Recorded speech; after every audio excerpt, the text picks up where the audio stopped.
We're stopping by a hotel nearby the Gamescom show, and we're catching up on Magicka Wizard War with John here.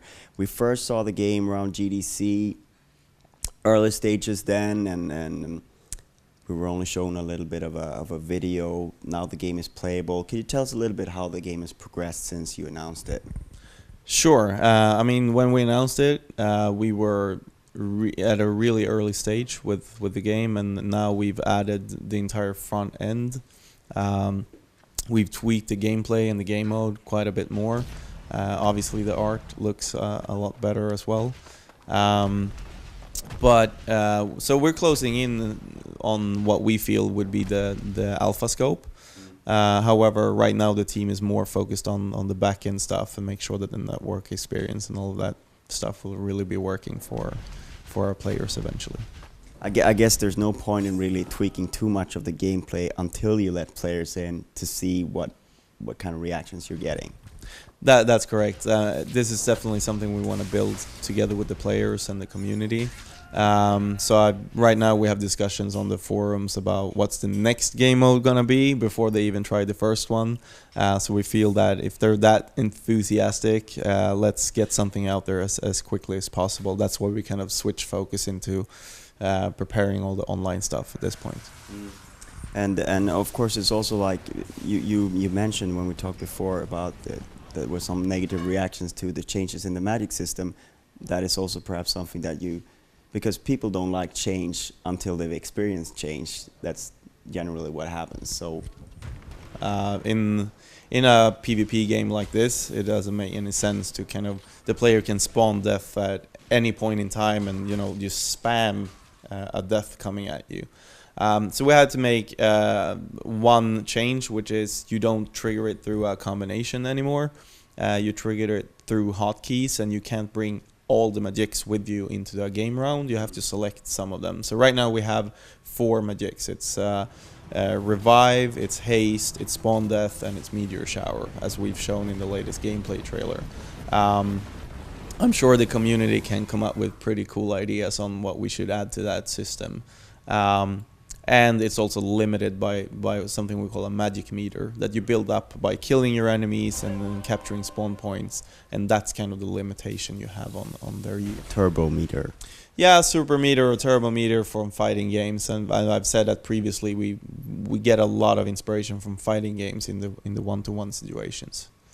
So the fact that you limited it to 3, is it also something that makes it a little bit easier to understand for the other player to sort of keep track of how he did this and sort of adapt their gameplay, because they're, even though I guess there's still so many options that it's kind of hard to sort of keep gauge on. Yeah, I think what you need to learn as a basic is what do the 8 basic elements do, and as soon as you understand and know their nature, that will make you able to kind of read your opponent, because you will see what they are charging before they throw that spell at you. So you can see, oh, fire is coming, or earth is going to be included in this.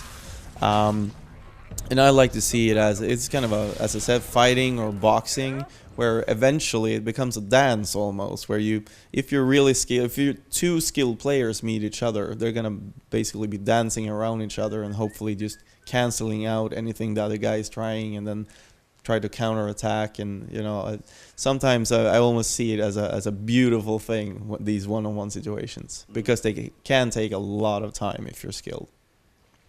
Of course, the one-on-one situations, perhaps not really sort of at the core of the gameplay experience, though. The 4 versus 4 is how does, because you play a lot of games, obviously.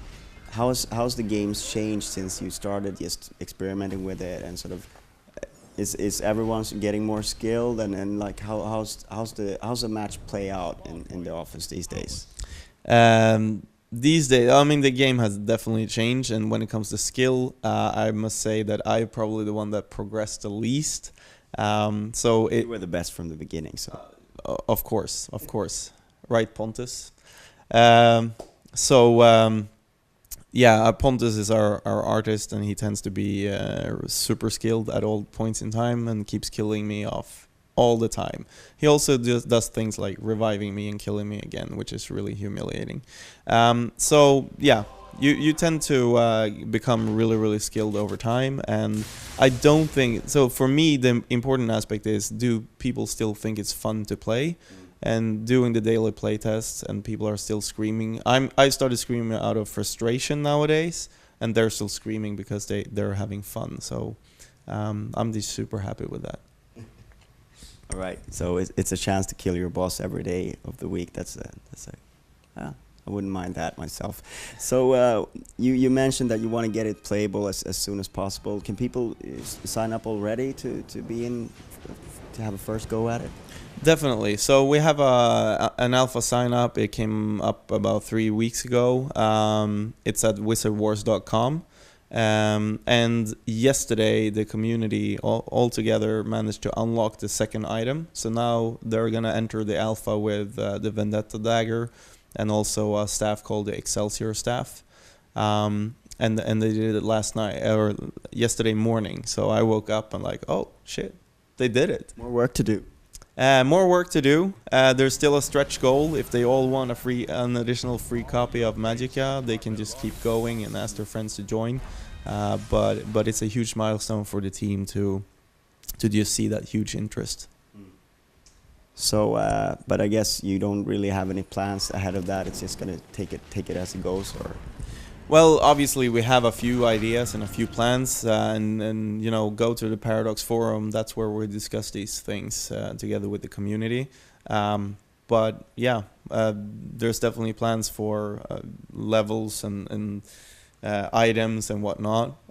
But in the end, it makes more sense to start with a closed alpha program. Let the community tell us when they feel that, oh, this game is ready to go, and then we'll start adding more content. All right. Thank you very much for your time. Thank you.